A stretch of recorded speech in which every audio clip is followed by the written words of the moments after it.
If the overworld is somewhat like naturalistic or realistic, like in its feel and soundscape, the nether is an alien dimension. Things don't sound natural or realistic at all in the nether.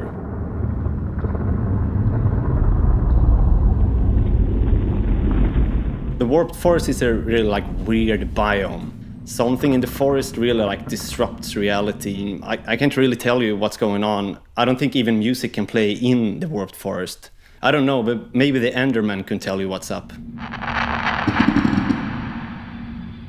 The Crimson Forest, an Easter egg for creating these sounds is that most of them were created using balloons, because it creates like a disturbing feeling of something that is like stretching and forcing itself to bend.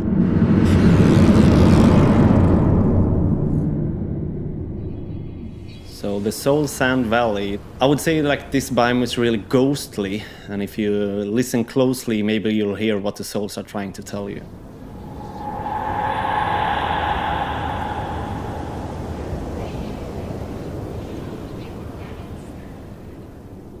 When you design ambience for a certain biome or place in a game, you always start with nothing. You have the visuals and then you have to fill it in with sound.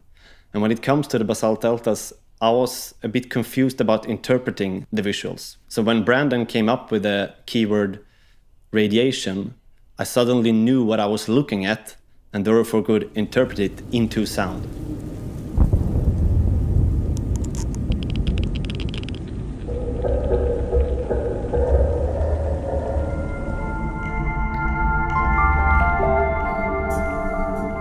With the new nether music, we looked at each of the individual biomes and we decided, which biome felt right for the music piece. However, we didn't have a piece for the basalt deltas. So what I did is I played all the music aloud, and then we kind of sat down and we thought, which piece of music out of what we had would fit this one the best. We all discussed it for a while, and in the end, we chose the same sound that plays the Soul Sand Valley, the same piece of music.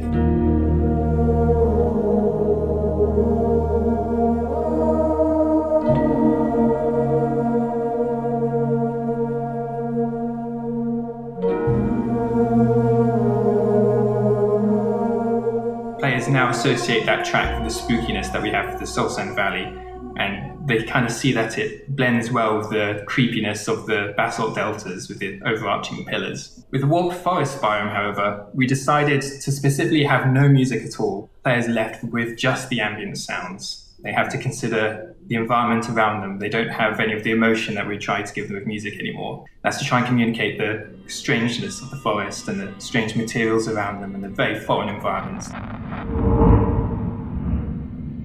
I saw one comment from a fan that was quite interesting. It was, surely we could just drop music into the game. That shouldn't be so hard, But selecting the tracks and finding where they should go and even finding where in the code how they should play, that's quite a lot of work. And I spent a lot of time looking at how the biomes should have individual tracks and seeing how we could remove the dependency on what world you're in, what dimension you're in, and how you're playing the game in creative or in survival mode. All that was mixed together with the music. But we really had to tease out all the details and unwind this spiderweb that we created.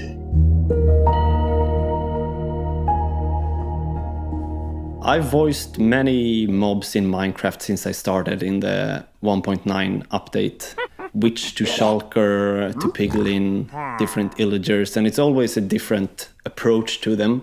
We knew from the get-go that the piglins should have a base of pig. So I went to a place south of Stockholm to record some pigs. It was like an old Swedish type of farmyard swine, I think is the word. And they were extremely chill and boring, very like monotonous. So in the game later, it ended up using like only a smart part of those recordings, and I voiced the rest myself.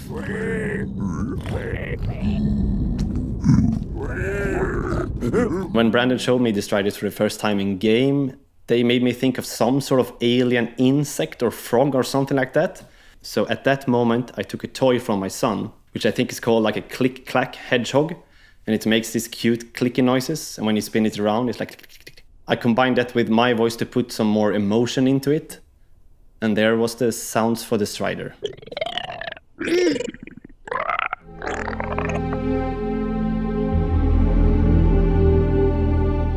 tried to make sure that the sound experience for the Nether is the same no matter where you play Minecraft and how you play Minecraft. One of the more difficult aspects would be the actual sound files themselves, depending on which platforms we were targeting. It's all very well. We can make a very massive sound library. We can have thousands and thousands of sounds just to play in the Nether in every single biome. But that's not going to work on every platform. We have to target the very bottom end and the very top end, no matter where you want to play Minecraft. And all these different devices expect different audio formats, and they say we can't play this many channels of audio. There's all sorts of things to consider. So we had to try and pick the best sounds. We just reduced the number of them and we made sure they're the right percentage chance for something to play. I think a general misconception about creating sounds for video games is that people think you're either working with music or you're like a sound engineer. The interesting part for me is the design and the creative output of making these things from nothing into something that is really impactful for the players.